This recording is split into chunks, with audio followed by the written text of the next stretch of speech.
So look, you're probably using your VPN wrong like an idiot right now, and the worst part is you have no idea until it's already too late. Well, I tested this for weeks across the most popular apps people trust, and by the end of this, you'll know exactly whether your setup is protecting you or quietly leaking everything that you're trying to hide. And the answer might surprise you like it surprised me. Now, a quick heads up before we get into the nitty-gritty of it, some of the links below are affiliate links, so I get a small cut if you use them. So if you would please, I really appreciate it. It doesn't cost you anything extra, and honestly, the deals through them are way better than the site anyway. Here's the thing that stopped me cold.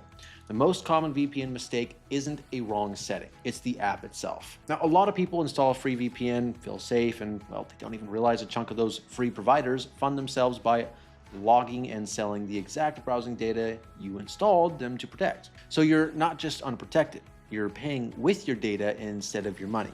That's a lot worse than running no VPN at all. But let me back that up a bit to show you the whole picture. Completely free VPNs need money from somewhere.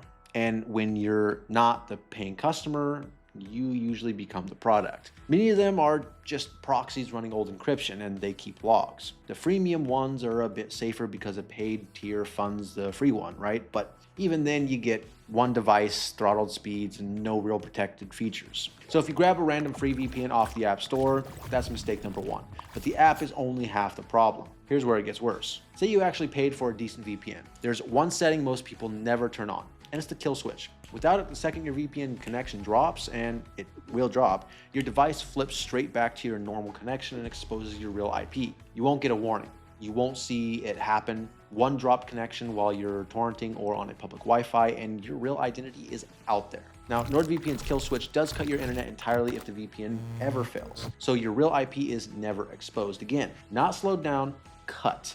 That's the difference between a VPN that protects you and one that just feels like it does. And even with a kill switch on, there's a third mistake, and that's picking the wrong server for what you're actually doing. If you're torrenting on a random server, you're getting slow speeds and putting yourself at risk. This is the part most reviewers skip entirely. NordVPN runs dedicated P2P optimized servers built specifically for fast, secure torrenting. So you're not gambling on a server that wasn't made for it. Now, on top of that, threat protection blocks malware, trackers, and malicious links while you're connected, which matters most during exactly the risky stuff people use a VPN for in the first place. Now, most setups are missing all of this. So after testing, here's where I landed. If you want the complete fix, not just an IP hider, NordVPN is the one. It runs on a strict no logs policy that's been independently audited 5 times. So even if someone came asking, there's nothing stored to hand over. You get the kill switch, the P2P servers, and threat protection all in one, and it's still the fastest VPN I tested, holding around 97% of my base speed on a nearby server. This is for anyone who wants a set it and forget it protection that actually works when it counts. Now, if you're on a tight budget and privacy jurisdiction isn't your main concern,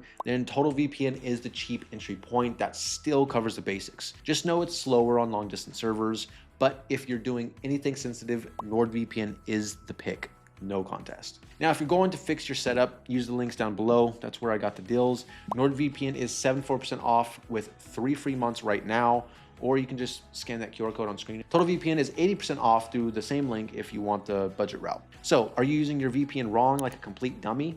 Well, if it's free, has no kill switch, or you're on the wrong server, then yeah. And now you know exactly how to fix it before it costs you. Good luck, guys.